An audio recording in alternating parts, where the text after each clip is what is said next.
네, 시청자 여러분 안녕하십니까? 기해년 새해의 시작이 엊그제 같은데요. 벌써 올해도 열흘이 채 남지가 않았습니다. 오늘 열린 토론에서는요. 다사다난했던 2019년 어떤 정치 이슈가 있었나 또 우리에게 어떤 숙제를 남겼나 짚어보겠습니다. 오늘 함께할 패널 소개합니다. 청와대 정무비서관을 지낸 복귀왕 전 아산시장 나와주셨습니다. 안녕하세요. 반갑습니다. 네, 이창수 자유한국당 대변인 나와주셨습니다. 네, 안녕하십니까. 이창수입니다. 네, 세종시 의회 윤영권 의원 나와주셨습니다. 반갑습니다. 윤영권입니다. 네, 김용필 전 충남도 의원 나와주셨습니다. 예, 김용필입니다. 반갑습니다. 네, 우선 올 한 해 대한민국을 달군 뜨거웠던 정치 이슈들을 정리해봤습니다. 화면을 보고 본격적인 토론 시작하겠습니다.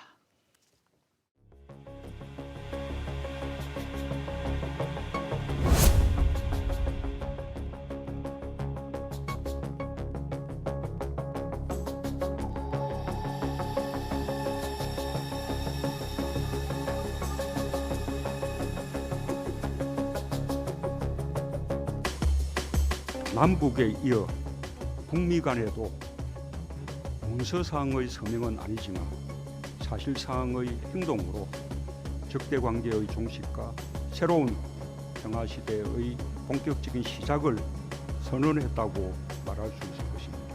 In the talks, and we'll be dealing with South Korea. We'll be dealing with President Moon and his people. But pretty much, it's going to be the initial talks will be between the United States and with North Korea, and President Moon will be right there.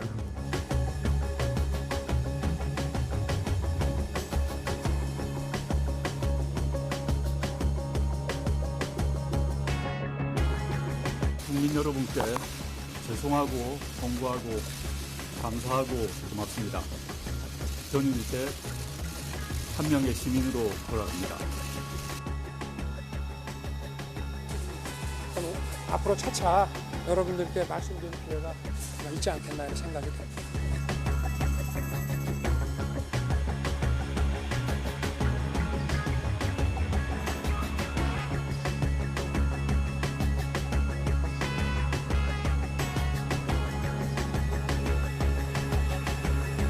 공수처와 연동형 비례대표제를 통한 권력을 장악하려는 여권의 무도함에 대해서 역사는 똑똑히 기억하고 심판할 것입니다.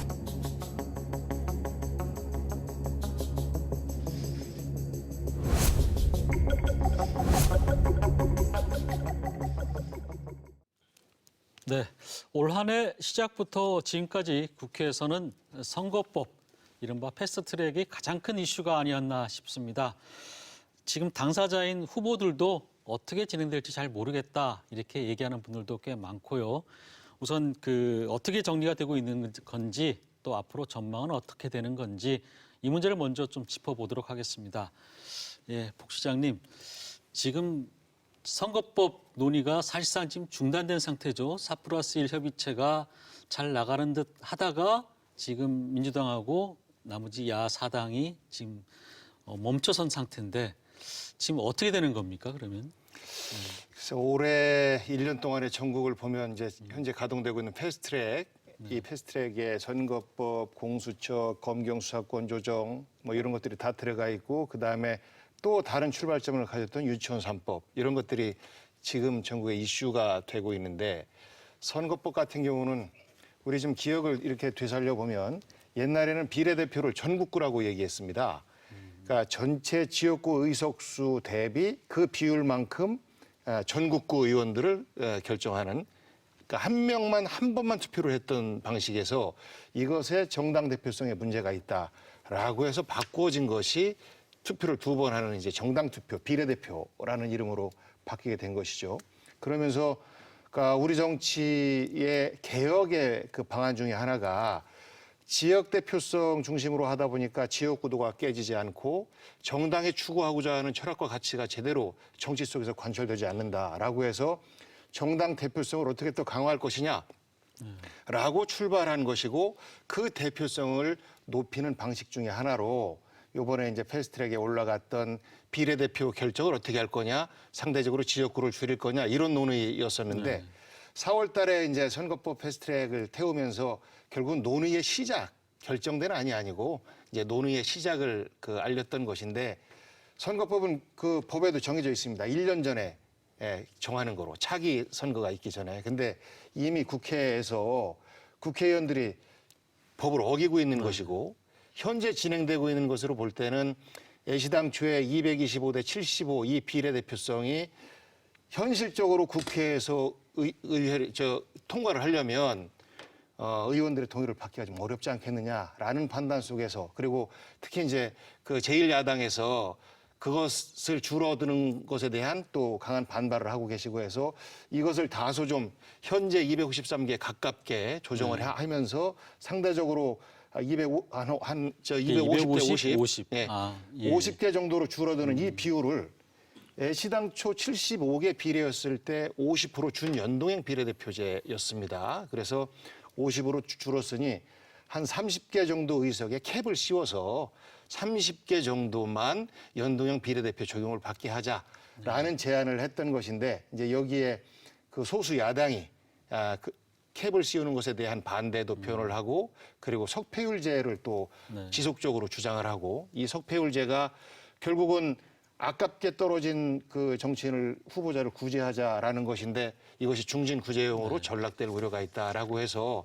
현재 논의가 답보되고 있는데 저는 기본적으로 게임의 룰은 모든 선수들의 동의가 전제돼야 된다라는 생각을 가지고 있어요. 그래서 전 이 논의가 조금 지체되는 과정에서 현재 자유한국당이 원안대로 투표한다면 나올 수도 있다라는 말씀을 하시지 않습니까? 그래서 저는 빨리 이 논의 안에 들어오셔서 함께 안을 만들어줬으면 게임의 룰이고 일종의 삿바 싸움인데 우리 국민들을 너무 오래 피곤하게 하는 것 같아서 정치인의 한 사람으로 좀 죄송스럽습니다. 네, 알겠습니다. 예, 어떻습니까, 대변인님? 지금 뭐 한국당에서는 왔다 갔다 해요. 한국당도 처음에는 반대하다가 또 뭐 원안대로 가면 또 받아들이겠다고 하다가 또 엊그제는 또 비례 한국당 만들겠다 뭐 여러 가지 또 얘기 나오는데 지금 어떻게 보십니까? 이 이제 아마 올해를 정리하는 오늘 이제 그런 자리가 될 수가 있을 것 같은데 굳이 올해를 이렇게 표현할 수 있는 뭐 사자성어 같은 것도 있잖아요. 굳이 이제 올해를 나타낼 수 있는 키워드를 아마 국민들한테 물어보라면 조국, 뭐 연동형, 또는 뭐 뭐랄까 공수처 뭐 이런 거일 것 같은데. 지금 좀 저희가 패스트트랙 얘기를 하고 있습니다. 그 패스트트랙이라는 그 사전적 의미를 보면 민생이라든지 어떤 뭐 통상이라든지 뭐 경제라든지 이런 시급한 문제들에 대해서 국회에서 조속히 처리를 좀 하자는 뭐 이런 취지인데 1차적으로 저는 늘 이게 정치인 한 사람으로서 과연 이런 의구심을 가져봅니다. 과연 이게 공수처법이나 특히 이 선거법 이런 것들이 연동형 선거법 이런 것들이 과연 패스트트랙을 태울 만큼 그렇게 시급한 일인가? 대한민국의 정치 발전을 위해서 또 대한민국의 미래를 위해서 이게 이렇게 국민들한테 이렇게 갈등을 유발하면서 이렇게 시급한 문제인가 이런 의구심을 좀 가져보게 되는데 이번에 그 저희가 4+1 이거에 대해서 국민들께서도 상당 부분 뭐 잘 이렇게 혼돈이 있으신 것 같은데 제가 그것도 한번 정리를 할 필요가 있을 것 같아서요. 지금 4+1에 4에 해당되는 것이 바른미래가 28석 정도 되는 것, 정의당이 6석, 민주평화당이 5석, 대한신당이 한 8석 이렇게 됩니다. 플러스 이제 민주당 이렇게 되는데 이게요. 이 방송에서 이게 적절한 말씀인지 모르겠습니다만 편의점 가면 1+1, 뭐 2+1 이런 게 있지 않습니까? 이게 4+1, 저희는 뭐 1+4 이런 식으로 표현을 하는데 이게 바로 이 4+1이라는 이게 편의점에서 얘기하는 1+1 같은 이런 느낌을 주는 게 딱 그런 형태를 하고 있어요. 예를 들면 연동률에 대해서도 뭐 30%, 뭐 50%, 뭐 100%, 뭐 이렇게 캡을 씌운다. 뭐 이런 식으로 흥정이 되고 있고요. 어느 정도 이렇게 합의를 봐가지고 우리가 합의를 연동형 캡에 대해서는 이 정도로 우리가 양보했으니 민주당한테 석패를 받아달라. 석패를 못 받겠다. 이렇게 흥정을 하고 있거든요. 아까 우리 전 시장님 말씀이 저는 공감합니다. 이게 어떤 형태로든지 정리가 될 거예요. 왜냐하면 이 데드라인을 놓고 하는 이런 어떤 이 법인데 선거를 치러야 되지 않습니까? 그런데 이 연동형 선거제를 가지고 전문가들이 또는 각 정파에서 여러 가지 시뮬레이션을 이렇게 해보는 그런 결과들이 많이 나오는데 이게 50%든 뭐 100%든 그러면 이게 특정 정당에 유리하게 이렇게 나오는 이런 결과가 나오는데 이 4+1이라는 이런 기상천외한 방법을 동원하는 것도 결국에는 의석의 수의 힘을 빌어서 통과시키자는 그런 의도가 분명한데 좋습니다. 알겠습니다. 이래도 예, 좋은데 저는 예. 이게요.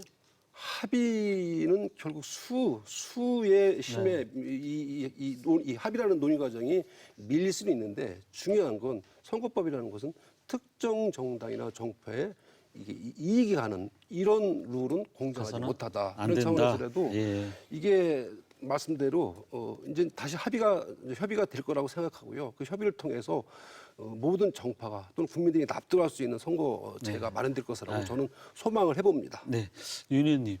기본적으로 선거법에 제1야당을 배제시키고 시작한 게 좀 문제점이 아니었나 이렇게 얘기하는 분들도 있어요. 어떻게 보십니까? 제1야당을 배제한 게 아니라 제1야당이 그 판에 안 들어온 거죠. 뭐냐면은 지금 이제 최근에 패스트트랙에다 연동형 비례제다 뭐 이런 뭐 캡이다 이런 말이 나오는데 국민들이 굉장히 혼란스러워합니다. 이거에 대한 원인 제공 자유한국당이 있어요. 제1야당이죠. 뭐냐면은 박근혜 전 대통령이 탄핵을 당했습니다. 촛불 힘에 의해서. 그러면은 이때 자유한국당 같이 탄핵을 당한 겁니다. 그러면은 반성하고 실제 이런 반성 위에 국민들을 위해서 국회 역할을 해야 되는데 그 역할을 안 하니까 선거법이라든지 이런 거 협상을 하자니까 협상 탭이 안 나오니까 패스트트랙이 진행된 거 아닙니까? 그 패스트트랙도 결국은 한나라당 때 그 자유한국당에서 그 안을 만드는 건데 지금에 와가지고 원안을 하면 협상 탭으로 나오겠다 이런 식으로 해서 무책임하게 이미 지금 12월 17일 날 예비 후보들이 등록을 했는데 지역구가 안 나눴지 않습니까?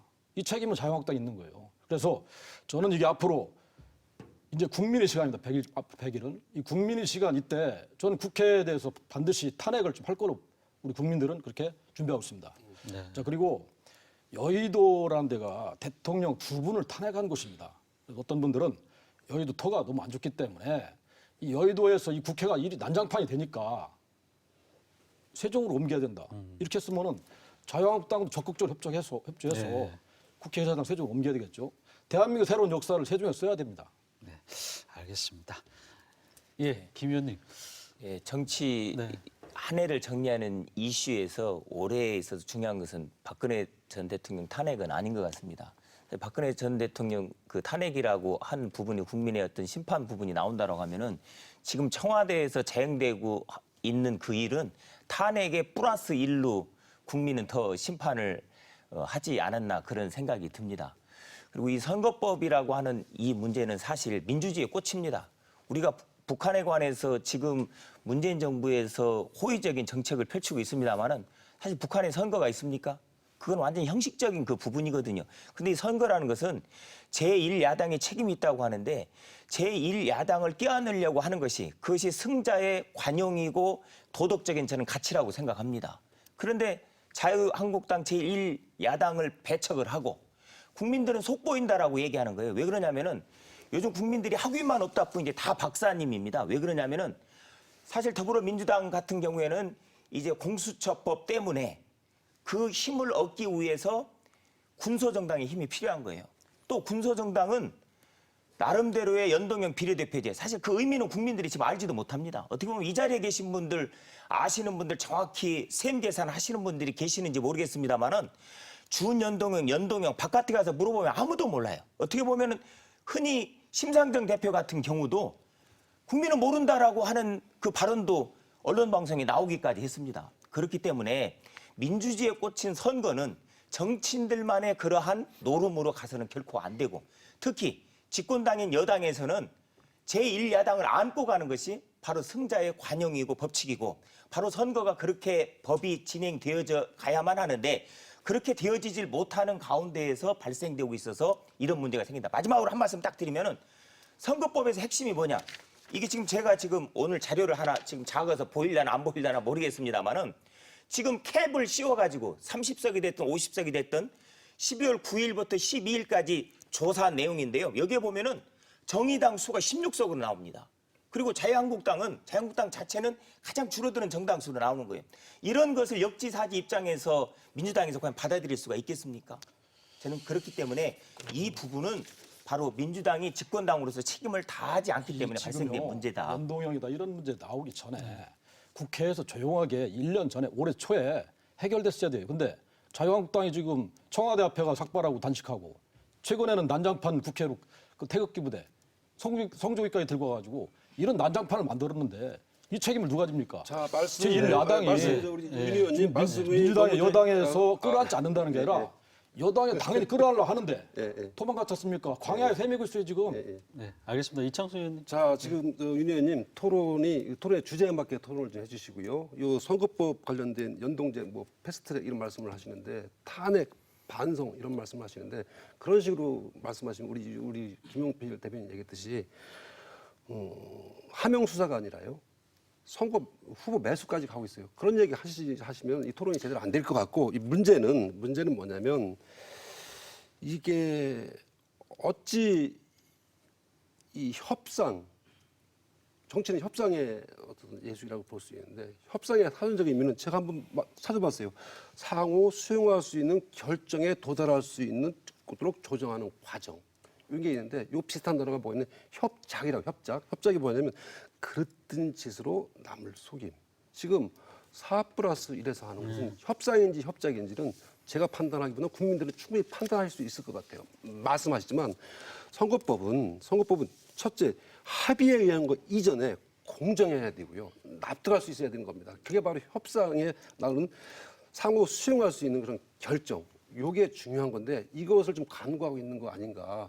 민주당이 무엇으로 4+1라는 수의 힘으로 이게 좀 핵심인 것 같은데 요거 약간 좀 유연해질 필요가 있겠다. 아까 그 우리 복규영 전 시장님께서 말씀하셨는데 저는 결론적으로 말씀하신 내용에 이제 정치인의 한 사람으로서 좀 안타깝다 이런 말씀도 하셨고 이제 좀 다 납득할 수 있는 그런 안이 좀 빨리 마련됐으면 좋겠다 이런 말씀에 저는 공감을 합니다. 알겠습니다. 거기에 탄핵, 반성 이런 말씀을 좀 사용해 주시는 게 좋겠다 이런 말씀드립니다. 그 4+1은 그 모임체가 군소정당 네 모임에 그다음에 이제 거대 정당 여당 이래서 그 언론에서 붙인 이름이 지금 일상적으로 통용되는 것이지. 요거 하나만 좀 여쭤볼게요. 앞으로 그러면 이게 선거법이 통과되긴 되는 겁니까? 아니면은 지금 민주당에서는 민생법원부터 먼저 하자 이렇게 지금 그쪽에다 얘기를 했어요.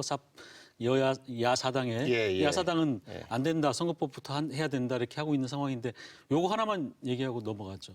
어떻게 진행이 우선은 통과됩니까? 저는 군소정당에서도 민주당이 제안한 그 쟁점 없는 민생 법안들, 예산 부수 법안들, 예산 부수 법안이라고 하는 것은 이제 1월 1일부터 새 예산이 집행이 돼야 되는데 법적인 뒷받침이 없으면 집행 자체를 못 합니다. 맞습니다. 그렇기 때문에 그런 것들을 먼저 집행하자라는 것에는 저는 우선은 자유한국당이 오케이 하고 받아주면 군수정당 따라올 수밖에 없어요. 그런데 이제 지금 사과를 먼저 해라, 원점에서 다시 시작해라 이렇게 말씀하시니까 이것도 논의가 안 되고 있고 그러니까 국정을 책임져야 되는 민주당 입장에서는 참 답답한 겁니다. 군수정당의 그 선거법이라고 하는 것이 그냥 그 게임의 룰일 뿐만 아니라 어떻게 하면 국민의 대표성을 더 공정하게 가져갈 것이냐라는 가치로 접근해 나가는 과정이거든요. 그러하기 때문에 정치 개혁이라고 얘기하고 그것을 위해서 많은 이야기를 하고자 하는데 사실 죄송스럽지만 작년 4월 15일 이전 1년 전 결론을 내기 위해서 많은 노력을 했는데 자유한국당에서 제가 그때는 정무비서관을 하고 있었기 때문에 잘 압니다. 논의에 안 오셨어요.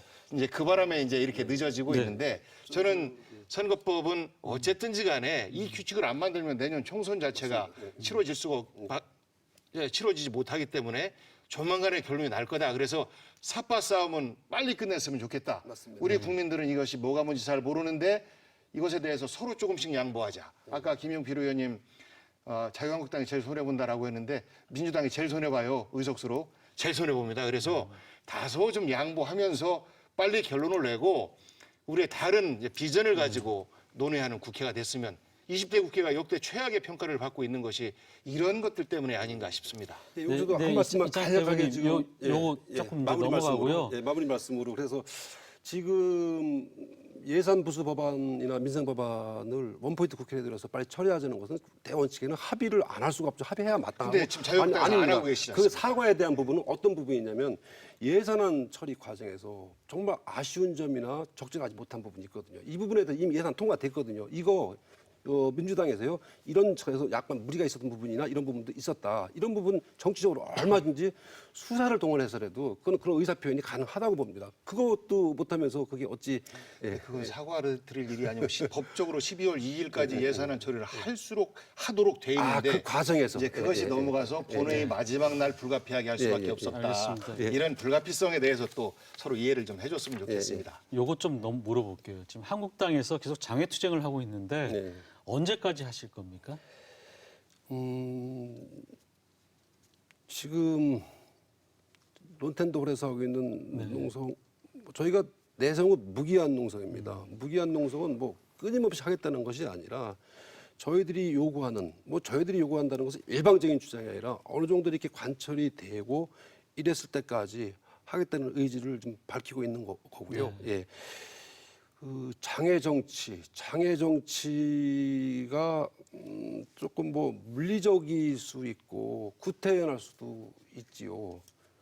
근데 정치는 작용과 반작용의 이 법칙이 정확하게 적용이 되는 그런 분야라고 봤을 때 이 야당이 제1야당이 삭발, 뭐 단식 그리고 뭐 5개 뭐 투쟁, 뭐 집회, 규탄 대회 이런 걸 통해서 의사 표현을 할 수밖에 없는 원인이 있지 않을까요? 바로 그 원인과 이런 것들이 같이 좀 논의가 되고 그래야 이게 답이 나올 수 있는 부분이지. 알겠습니다. 단순히 우리가 장애로 나가는 거에 대해서 그런 식으로 비난만 하신다 그러면 그 이유가 이럴 수밖에 없는 작용이 분명히 있었거든요. 그 작용은 참 다양합니다. 조국부터 시작해서 비롯된 뭐 검찰개혁, 공수처, 연동형 이런 것들이 납득할 수준에서 얘기가 좀 돼야 되는데 일례로 10월 3일 광화문에 굳이 뭐 몇만이라고 뭐 굳이 제가 수치로 말씀드리고 싶진 않은데 그 정도면은 말씀이 있어야 되는 거 아닙니까? 그것이 반대 세력들이라도 자유한국당은 그런 부분에서 잠깐만. 국회에 들어가야 제 말씀 마무리하겠습니다. 제 말씀 마무리하고 얘기 말씀하세요. 듣고 하죠.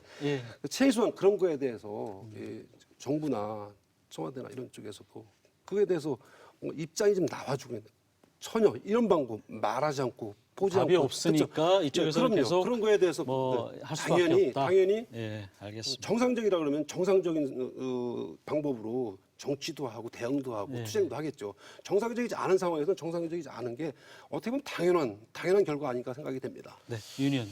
이제 조금 있으면 이제 크리스마스가 다가오는데 크리스마스 때는 헤어졌던 가족들도 집에 모입니다. 좀 제발 좀 자유한국당 국회로 들어와서 노텐도홀 있지 말고 안에 들어와서 협상을 해야 됩니다.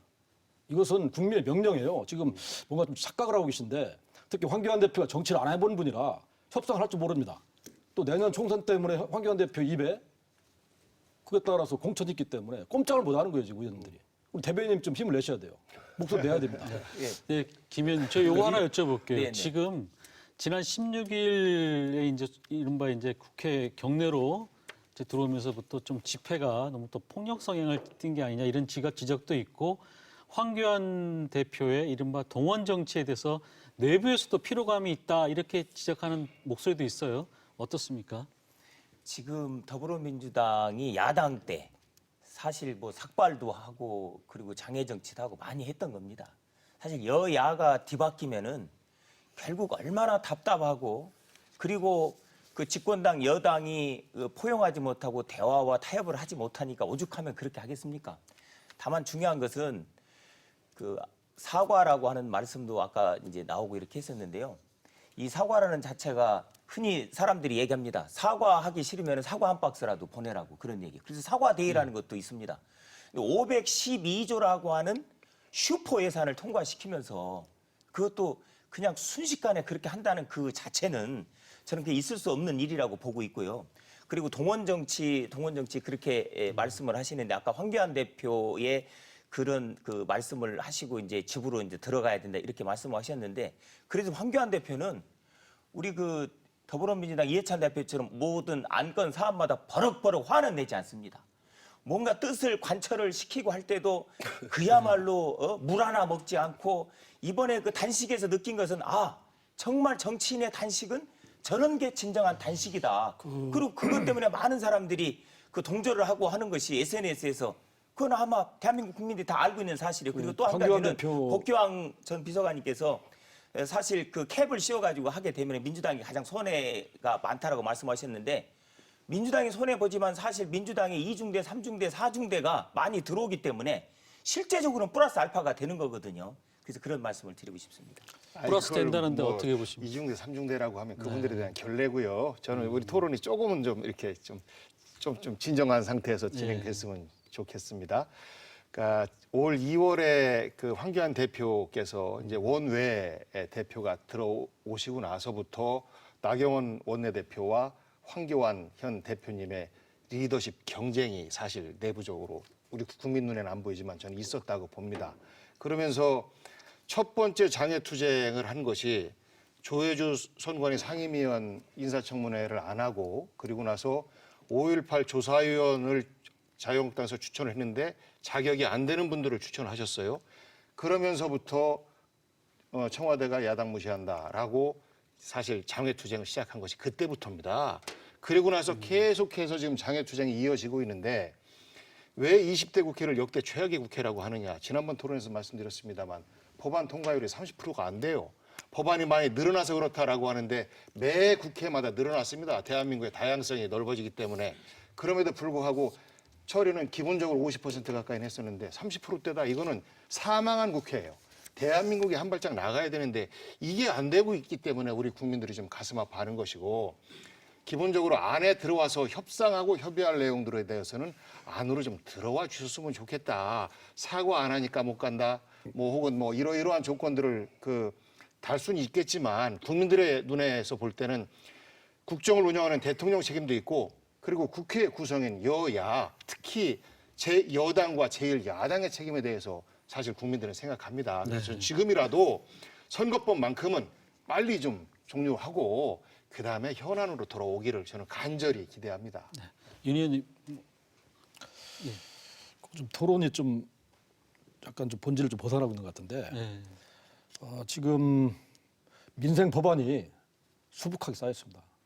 어서 돌아와서 민생 법안 처리하고 선거법 처리하고 이렇게 해서 그동안에 잃었던 국민 신뢰 조금이라도 회복을 해야 됩니다. 이런 면에서 우리 자유한국당 대변인께서도 좀 제 목소리 내주십시오. 민심을 전달해야 돼요. 자유한국당의 입장을 국민들에게 말할 게 아니라 국민들의 입장을, 국민들의 목소리를 자유한국당에 전달해 주는 것도 대변인으로서 역할이 있으니까 그렇게 해주시고. 예, 민생은 민주당한테만 민생이 아니고요. 저희한테도 민생이고요. 그러니까 책임지고 해야죠. 국민은요. 민주당한테만 국민이 아니고 저희한테도 국민입니다. 국민이 아프면 저희한테도 아픔이고요. 민주당은 아픕니다. 그런 식으로 마치 민생에 대한 현안 문제를 마치 저희가 애매하고 있는 것처럼 이렇게 매도하시면 그게 바로 왜곡이고요. 가짜 뉴스입니다. 그렇게 말씀하시는 게 토론의 본질을 벗어나는 거고요. 지금 말씀대로 100석이 넘는 의석을 갖고도 이 국회에서 패싱을 당하는 것이 물론 저희도 송구한 면이 있습니다. 저희도 면목이 없지요. 이거 밖으로만 나가서 하는 그런데 이 협상을 주도권을 쥔 여당에서 할 역할이 더 많다고 봅니다. 그렇지 않습니까? 저희들이 할 수 있는 거는 이런 방법으로밖에 의사표현을 하고 있는데 이 의사표현을 받아들일 수 있는 그런 여지가 있는 것은 여당에서 그게 목이라고 생각합니다. 국회 운영을 전체를 잘 아실 겁니다. 국회가 전체가 운영이 될 때 여당의 책임이 있고 야당의 책임이 있고요. 야당의 역할이 있고 여당의 역할이 있는데 그 여당의 역할이 지금 말씀대로 우리 윤 의원님 전달이 되실지 모르지만 전화를 이해찬 대표님 전화하셔가지고 그렇게 하지 마시고. 자, 그 정도 정리하시고요. 민주주의의 본질을 황교안 대표나 자유한국당 잘 모르고 있어요. 왜냐하면 협상을 하는 것이 민주주의입니다. 협상이 안 되면 알겠습니다. 표결을 해야 돼요. 앞으로 뭐 표결을 협상 해서 처리를 해야 되는데 그걸 지금 놓치고 있지 않습니까? 예. 자, 이쯤에서 저희가 이제 시민들은 올 한 해 정치 이슈를 어떻게 보고 있는지 인터뷰를 좀 들어보고 토론 이어가도록 하겠습니다. 올해 제일 기억에 남는 건 아무래도 조국 전 장관 관련인 것 같습니다. 좀 충격적이기도 하고 한편으로는 상실감도 들었고 그렇지만 또 이게 너무 심한 거 아닌가 싶기도 했고 여러모로 크게 충격을 준 것 같았습니다. 지금도 계속되는 검찰개혁 문제를 들고 싶습니다. 우리나라 검찰 힘이 너무 큰 건 맞는 것 같고요. 그리고 이 문제에 지금 우리 지역 황운하 청장도 관련이 있으니까 더 관심 있게 지켜보고 있습니다. 아무래도 남북 미 정상회담이 아닐까요? 그땐 가슴이 뭉클했고 또 이제 곧 통일이 되나 그런 기대가 있었는데 지금 언제 그랬냐는 뜻 하루가 멀다 않고 도발하는 북한 때문에 다시 제자리인 것 같아 많이 아쉽습니다. 요즘 검찰과 청와대를 보면 위태위태합니다. 이 검찰에서 지금 이제 이른바 하명 수사, 또 민주당에서는 뭐 그렇게 얘기를 하지 않고 있지만 이 수사에 들어가면서부터 또 이 우리 지역의 이제 대전 경찰청장인 황운하 청장도 또 깊게 연루가 된 거로 나타나면서 지금 굉장히 이슈가 되고 있는데요. 먼저 야당은 뭐 공격할 부분들이 많죠. 어떻게 보십니까? 이 부분에 대해서. 검찰개혁 이 부분에 대해서 뭐 공격이라기보다는 상식적인 말씀이라고 생각합니다. 제 말씀이. 검찰개혁의 어떤 필요성이나 이런 것들 대부분 반분 인정하는다고 생각합니다. 근데 여기서 이제 문재인 정부가 약간 실수랄까 실수가 좀 이렇게 패착을 두시는 것이 검찰개혁 개입했다고 보시는 건가요? 정부에서? 청와대에서? 이 하명수사 관련돼 가지고 예, 검찰개혁 관련된 거 지금 한 말씀만. 하명수사가 예. 또 뭐 선거 개입까지도 지금 약간 흘러가는 측면이 있는데 어떻게 보세요? 검찰개혁 잠깐만 이 말씀을 잠깐 한 말씀 드리고 싶어가지고 드리는 말씀인데 그 검찰개혁 관련해서도 필요성이나 그런 당위성은 모두 인정하는 그런 차원인데 누가 어떻게 무엇을 가지고 하느냐도 매우 중요한데 여기서 좀 실수가 있었던 것 같아요. 그 누가에서 이제 조국 장관이 등장을 하는데 아까 그 모시민 인터뷰에서도 말씀드렸지만 올해 가장 기억에 남는 거라면 이제 조국이라고 표현을 하던데요. 이런 문제들이 결국에는 이 정권의 그 실수가 이 정권의 그 도덕성까지도 연결이 되고 그런 것이 이제 바로 지금 하명 수사 또는 후보자 매수 이런 의혹까지 이렇게 연결이 자연스럽게 되고 있습니다. 그 지금 매일 아침에 보면 하루가 다르게 계속 새로운 것들이 나오고 있는데 어디가 조국 사태 때도 똑같았습니다. 매일 아침마다 새로운 사실이 계속 나왔는데 지금 그 청와대 그 하명 수사 관련된 이 부분도 하루가 다르게 새로운 사실들이 나오고 있는데 아마도 이것도 조국 장관이 결국 저런 식으로 결론이 났던 것처럼 이 부분도 아마 쉽게 몇 마디 변명으로 또 몇 마디 뭐 해괴한 논리로 이게 벗어날 수 있을 것 같지는 않고 아마 국민들께서 분명하게 바라보실 것 같고 이건 법리 이전에 상식의 문제고요. 상식의 잣대로 봐도 무엇이 잘잘못인지 분명히 판단되는 문제다 이렇게 생각을 합니다. 알겠습니다. 청와대에 계셨으니까 아마 더 잘 아실 것 같은데 지금 뭐 하명수라고 하지 않고 요새 울산 사건이라고 하더라고요. 민주당에서는. 예, 울산 사건에 대해서 고래고기, 그러니까 검찰의 고래고기 봐주기 수사부터 시작됐다라는 의혹을 제기하고 있는 거 아닙니까? 그러면서 이제 검경의 충돌이 있었고 또 그 과정에서 김기현 당시 울산시장의 동생의 비리 그리고 비서실장의 비리 이런 것들을 경찰은 문제가 있다라고 기소 의견으로 올렸는데 검찰에서 덮었다. 뭐 이런 과정에서 이제 김기현 그 전 시장께서 이거는 청와대 개입이 있었다라고 말씀하시면서 이제 이게 하명 수사다라고 번지고 있는데 그래서 여당에서는 특검하자라고 제안했지 않습니까? 특검을 해서 백일하에 밝히자 이런 제안을 했는데 이게 또 국회에서 논의가 안 돼요. 이조차도. 그러면 100% 다 그 제1야당이 추천하는 특검을 임명하자. 이것도 상식적이지 않죠.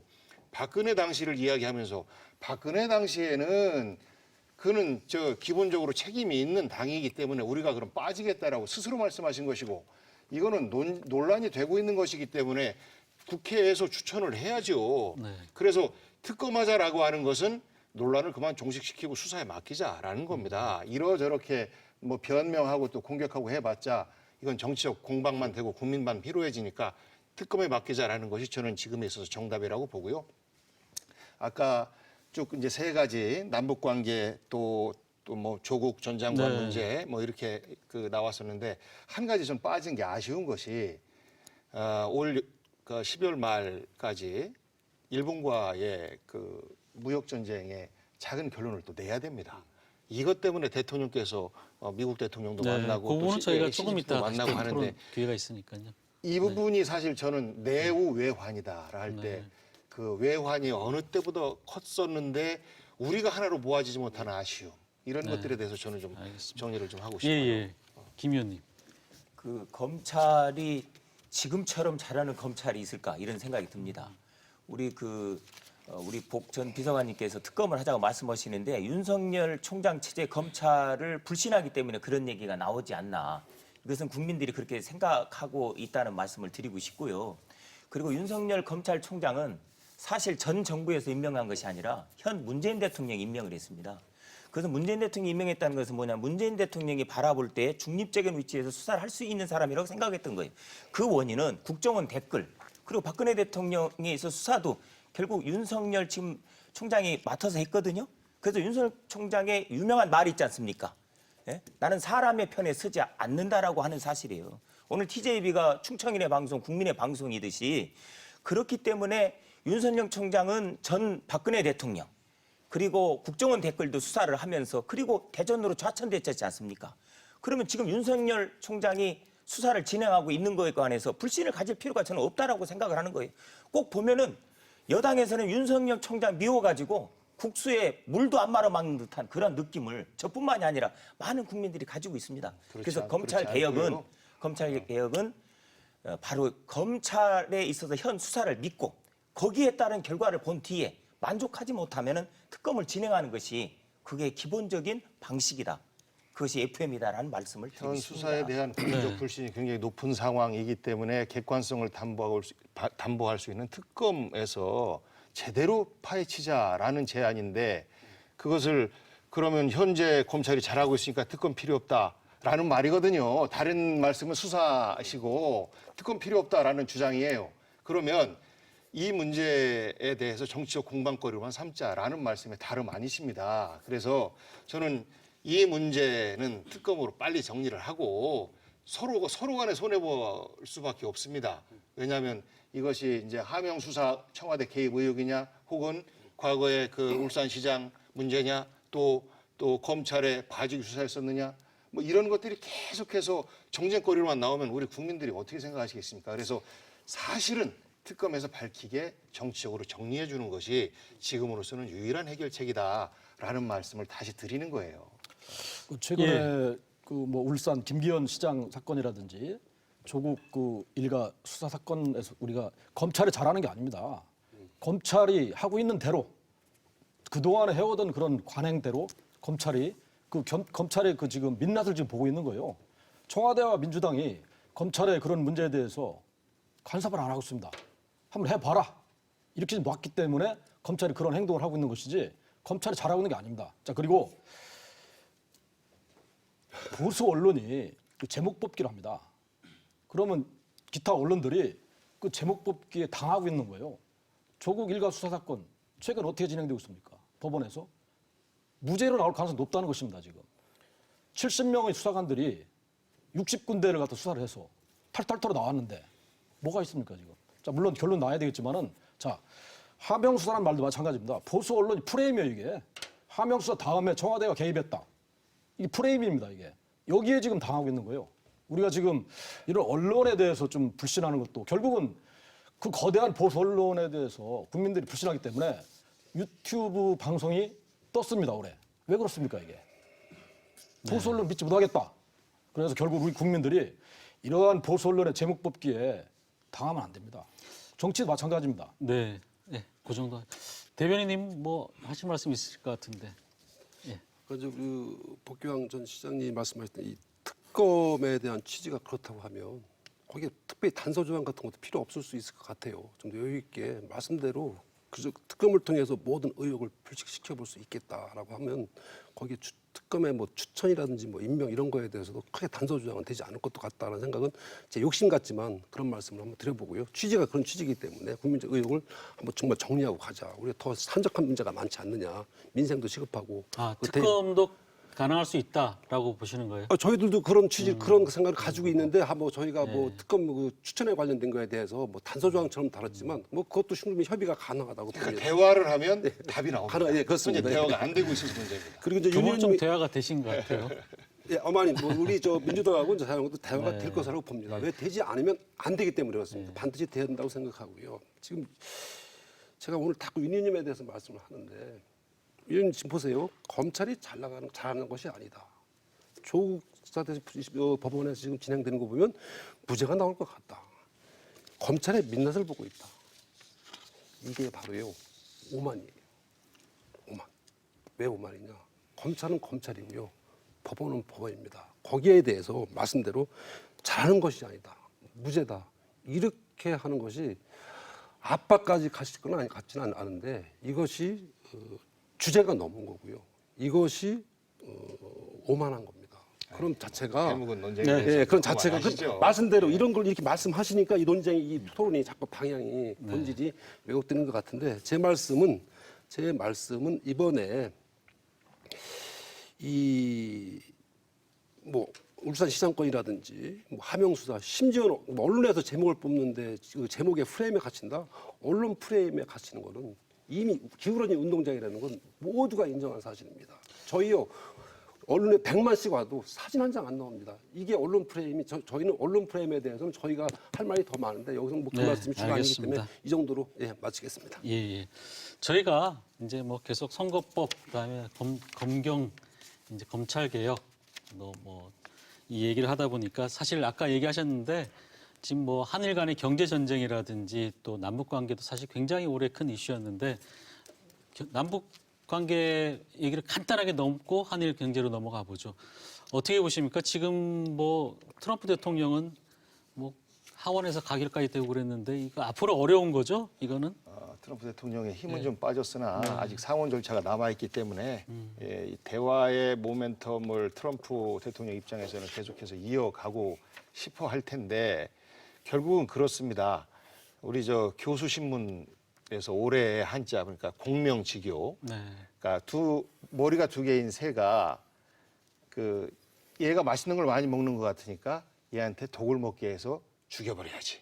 그래서 그 독을 먹으니까 자기까지 같이 죽은 거거든요. 트럼프 대통령과 김정은 위원장이 서로 조금씩 양보했으면 좋겠어요. 안 그러면 트럼프 대통령도 그 북미 협상을 통해서 자신의 어떤 그 정치적 이익을 취하려고 했던 것도 다 날아갈 테고, 북한 같은 경우는 이번에 이런 호재를 놓치게 되면 또 다른 고립의 늪으로 빠질 수밖에 없기 때문에, 저는 올 7월 1일 날 그 판문점에서 다시 깜짝 이벤트를 했지 않습니까? 그때 문재인 대통령께서 자신의 영토임에도 불구하고 한 발 물러나 주셨어요. 저들 둘이 만날 수 있게. 왜냐하면 가슴 아프게도 우리는 휴전 당사국이 아니기 때문에 그렇습니다. 그런 정도의 겸양지덕을 발휘하면서 만날 수 있게 하고 중재자로서의 역할을 하고자 노력했었는데, 결국 그 둘이 제대로 결론을 못해서 우리 국민들의 아쉬움이 정말 큰 그런 한 해가 아닌가 싶고요. 전 연초에라도 좋은 어떤 희망적인 신호가 좀 나와주길 바라는데, 아쉬운 것은 선거 끝나고 만나라, 선거 끝나고 대화를 했으면 좋겠다라는 것을 나경원 원내대표께서도 하시고, 또 자유한국당의 또 뭐 몇몇 의원님께서도 하시고, 저는 국익을 두고서는 안 그랬으면 좋겠어요. 제발. 맞습니다. 네, 부탁입니다. 김용필 의원님, 올 한 해 남북 관계 어떻게 보십니까? 우리나라의 분단의 현실이 사실 우리보다도 강대국 열강에 의해서 이루어졌고, 또 지금까지도 그렇게 나타나고 있습니다. 사실 이 모든 것들은 역사의 슬픔이고 안타까운 일입니다. 그래서 약소국가의 서러움을 저희는 겪고 있습니다. 미국은 자국 중심의 정책을 펼치고 있고, 미국과 중국의 그 경제 전쟁을 펼치는 거 보면 참으로 대단합니다. 그런 가운데에서 우리는 그 북한과 그 남한의 우리 대한민국과의 이 관계는 우리 문재인 대통령께서 독단적인 방법보다도, 우리가 지금 미국의 도움이 없었다라고 하면은 우리는 적화통일 됐을 겁니다. 유엔이 개입을 하지 않았으면 그걸 부정할 수 있는 사람 아무도 없을 거예요. 그렇다라고 하면은 한국 대통령이, 자유대한민국의 대통령이 미국과의 철저한 공조를 통해서 북한과의 여러 가지 일들을 논의했었으면 하는 바람입니다. 그런데 거기에 대한 우려를 국민들은 많이 갖고 있다라고 하는 사실입니다. 철저하게 공유하면서 합니다. 네. 그런데도 그것만큼은 제가 알겠습니다. 보장합니다. 예. 네, 저도 이제 북한 관련된 말씀 예. 간략하게 말씀드리겠습니다. 지금 예. 북한이 연말에 크리스마스 큰 선물을 준비하고 있는 게 연일 보도가 되고 있고 그 선물이 무엇일까? 미국은 또 전전긍긍해서 연신 정찰기를 띄우고 있는데 이게 이 과정 속에서 저는 문재인 대통령이 남북 관계 개선에 대해 노력하는 진정성이나 그 노력은 저는 인정을 합니다. 고맙습니다. 왜냐하면 남북 관계에 대해서 개선에 대한 필요성을 부정하거나 그 필요성을 부인하는 국민은 아무도 없을 겁니다. 중요한 건 어떻게 하느냐가 중요한데 좋습니다. 그것도 시간이 좀 필요하겠죠. 그러나 현재 나타나 있는 거를 보면은 결국 트럼프는 대선, 김정은은 체제 유지, 이 자국의 이해를 가지고 결국 남북 관계에서 심겨루기를 하고 있는데 과연 그럼 대한민국은 어떤 역할을 해야 될 것이냐. 말씀 그대로 중재자인데 과연 그 중재자가 어떤 역할을 하는 것이 중재자냐. 저는 인정합니다. 문재인 대통령이 남북 관계에 대한 노력은 인정하는데 과연 이 부분에서 분명하지 않으니까 국민들이 불안해하고 국민들이 의구심을 갖고 이러는 거거든요. 그럼 거기서 자꾸 야당의 역할이 나오게 되는데 이게 또 다시 국론 분열로 이어지는 이런 어떻게 악순환이 계속 반복되고 있어서 안타깝습니다. 네. 그래서 안보도 지금 실종이 돼 있고 남북 관계는 미사일을 말하지 못하는 이런 눈치 보기가 국민들이 대부분 그런 인식을 하고 있거든요. 이런 부분도 좀 이 정부가 좀 유념을 해서 앞으로 좀 남북 관계에 대해서 확고부동하게 남북 관계 개선을 위한 진정성인 노력이 결실이 맺을 수 있도록 저도 한번 기대해 보겠습니다. 기본적으로 아마- 민족의 이익과 한반도의 평화를 위한 길이라면 네. 저는 모든 노력을 다 해야 된다라는 생각이고 대통령께서도 똑같은 네. 생각이십니다. 맞습니다. 예. 네, 알겠습니다. 윤 의원님, 지금 한일 간의 경제 전쟁 아직도 끝나지 않았어요. 저희가 이제 뭐 지난 올 한 해 보면은 정말 한때 정말 심각한 상태까지 갔다가 지금 조금 누그러들었다고 하지만 여전히 또 진행 중인 상황인 것 같은데 어떻게 보세요? 한일 간의 경제 전쟁이나 뭐 역사 관련돼서는 이미 숙명적입니다. 그 대결을 하고 이런 부분인데 최근에 일본 측에서 커피도 타주고 달라졌습니다. 지난 7월과 달리. 근데 이 지소미아 관련돼서 당시 황교안 대표는 지소미아를 계속 유지를 해야 된다. 이렇게 좀 굉장히 좀 엉뚱한 말씀하셨는데 외교는요. 밀고 당기고 벼랑 끝까지 갔다가 결국 우리 국익에 국민들이 이익에 가장 확실하게 당길 수 있는 그런 것이 외교인데 그러려면은 이런 문제에 대해서는 초당적으로 협의를 해줘야 되는데 딴 목소리를 내고 또 어떤 분은 미국에 와서 선거 때까지는 협상하지 마라. 전 세계 해외 언론에 아주 창피를 당하고 있습니다. 그래서 또 이런 부분에서 외교적인 부분에서는 정말로 초당적으로 힘을 합쳐서 좀 해야 되는데 이 국익 아닙니까? 근데 지금 경제 전쟁이 저는 우리 대한민국이 좀 이기고 있다고 봅니다. 또 전략이 좀 주요했다고 보고 그래서 앞으로 이런 문제, 특히 역사 문제 우리가 일본과의 관계에서는 축구 한일전 하면 다 응원하지 않습니까? 예? 마찬가지예요. 그렇게 좀 초당적으로 좀 하는 모습을 위에 대표님 못하면 우리 대변인님이나 이런 분들이 해주면 좋겠습니다. 예, 김 의원님. 윤 의원님은 꼭 말씀하시면은 토론을 자꾸 엉뚱한 방향으로 끌고 가시고 아니, 엉뚱한 거기서 방향- 황 대표님 얘기를 할 필요가 사실 없는 아니 거예요. 사실 아닙니까? 그게? 제가 하나 말씀을 드리면 지소미아 뭐냐면은 연장하자겠죠? 아니 그 지금은 제 유지하자지 기회입니다. 않습니까? 제 기회니까 예, 예. 다른 깜짝 기회를 놀랐어요, 얻으시려면은 저는. 앵커님한테 말씀을 하시고 그렇게 하셔야 토론이 되는 예, 거예요. 기회를 드리겠습니다. 예. 왜 그러냐면 지금 저도 도의원 8년을 제가 임기를 마쳤습니다. 그렇게 하면서 저도 도의회 의장을 제가 네 분을 모셨어요. 근데 도의회 의장을 전반기 의장 끝난 사람을 예를 들어서 충남 도지사의 참모인 정무부지사로 가게 하는 길은 없습니다. 그런데 지금 20대 국회가 지금 다 끝난 게 아니에요. 전반기 국회의장인 정세균 의장님을 지금 우리나라는 엄연한 상권분립의 국가입니다. 이게 의회와 그리고 집행부 이 견제는 이게 우리 복귀왕 전 시장님 하면서 겪으셨겠습니다마는 이게 서로 견제, 비판, 대안 제시 그렇게 해야만 국민과 이 시민들이 발전이 이루어지는 거거든요. 그런데 직전 의장님을 국무총리로 임명을 하시면 이건 대한민국 상권 분립에 있어서 헌법 체제가 무너지는 거예요. 그래서 아까 황교안 대표님 말씀을 하셨는데 네, 황교안 알겠습니다. 대표님은 그러한 바르지 못한 나라의 이 모든 것들을 바로잡고자 하는 그 의도가 있으신 거예요. 제가 좀 말씀드릴까요? 예, 그 정도 하시고요. 저희가 시간이 이제 거의 다 마무리돼서 저희가 한 말씀씩만 좀 듣겠는데요. 저희가 뭐 아까 그 복 시장님께서는 이제 한일 관계 그 부분에서 한번 좀 결론을 좀 어느 정도 의견을 내주시고 또 올 한 해 정치를 돌아보면서 앞으로 과연 우리 정치가 또 어떻게 나가야 될지 그런 부분에서 한 말씀 좀 듣겠습니다. 예. 한일 관계 일본의 경제 침략이 있은 이후에 우리 국민들은 개싸움을 우리가 하겠습니다라고 하면서 그 불매운동을 지금까지도 하고 있지 않습니까? 정말 존경스러운 자랑스러운 우리 국민들이신데 정치권이 그것을 못 따라가고 있습니다. 처음에 이 사태가 시작이 되니까 이것이 누구 책임이냐라는 책임을 먼저 물어요. 소재부품 장비 사업에 대한 행정적 지원, 법적 지원, 재정적 지원을 하자라는 것에 대해서 사실 야당에서 흔쾌히 동의 안 했습니다. 최소한의 합의될 수 있는 정도의 합의를 해서 현재 법안이 청와대에 계류가 돼 있는데 말씀드린 것처럼 이조차도 뭐 예산 부수 법안에 포함은 됩니다만 국회에서 아직 통과를 못 하고 있어요. 저는 정치는 서로 내가 잘할 수 있습니다라고 경쟁하기 때문에 싸울 수밖에 없습니다. 하지만 적어도 외환이 닥쳤을 때에는 서로 탓하지 말고 그래 네 잘못 내가 감싸줄게. 그것도 나 때문에 생긴 잘못일 수 있어. 라고 좀 덕 있는 우리 정치가 있었으면 내년에 그 4월 15일 새로운 국회가 구성이 되면 저는 오래 있었던 이런 그 정치의 부끄러운 모습들이 다 일소되고 해소되는 그러한 희망적인 정치가 되었으면 하고 그리고 마지막으로 일본과의 그 경제 전쟁의 실무 협상이 지금 다시 재개가 되고 있는데 우리 국민들의 전폭적인 지지 속에서 재협상의 길이 열린 만큼 우리 정치권도 한 목소리를 내주십사 하는 그러한 부탁의 말씀 올리고 싶습니다. 네, 이 대변인님. 지금 정치권이 매우 혼란스럽습니다. 하지만 저는 정리될 거라고 생각을 합니다.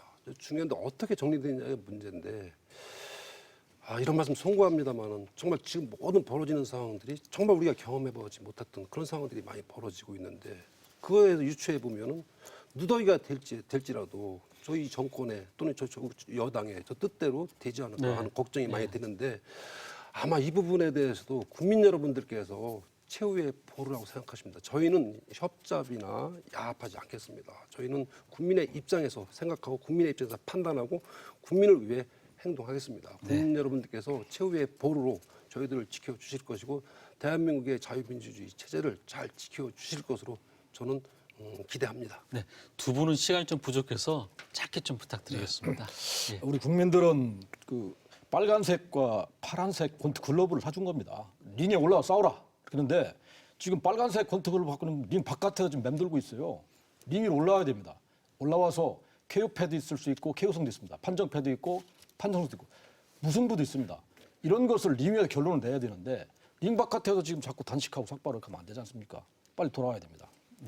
네, 김원규 의원님. 예, 국민들은 자유한국당이 바깥에서 그렇게 외치는 애절한 이유가 뭔지를 잘 알고 있습니다. 그렇기 때문에 더불어민주당이 집권당으로서 책임 있는 자세로 외교의 불안한 모습, 그리고 안보의 불안한 모습, 그리고 가계 소득 주도 성장으로 인해서 중소기업 소상공인 전통 상인들이 절망에 처해져 있는 안타까운 이 현실을 개선해 나가야만 합니다. 그리고 충청방송이 주도하는 이 토론을 통해서 저희 충남이 83년 만에 내포 시대를 열었는데 내포가 굉장히 어렵습니다. 이 내포가 발전될 수 있도록 우리 복귀한 전 정무비서관님께서 청와대에 건의하셔서 활성화를 꼭 만들어주시기를 간절히 부탁을 드립니다. 네. 이번에 혁신도시법 다 통과됐습니다. 네, 도시 지정도 됐습니다. 아직은 통과 안 됐습니다. 네, 알겠습니다. 저희가 올 한 해 정치를 돌아보다 보니까 뭐 아무래도 여러 가지 얘기를 할 수밖에 없고 또 좀 약간 중구난방적인 얘기도 나올 수밖에 없는데 올 한 해를 돌아본다는 차원에서 아마 시청자분들도 다 이해하실 거라 생각됩니다. 오늘 나와주셔서 고맙습니다. 네, 감사합니다. 네, 전전 반칙, 걱정이 많아서 잠을 이루지 못한다는 뜻의 사자성어인데요. 이 성인 남녀가 뽑은 올해의 사자성어 1위가 바로 이 전전 반칙이라고 합니다. 모두가 힘겹게 보낸 한 해입니다. 국민들이 남은 며칠이라도 두 다리 쭉 뻗고 마음 편히 지낼 수 있는 전국이 되었으면 합니다. 오늘 토론 여기서 마치겠습니다. 고맙습니다.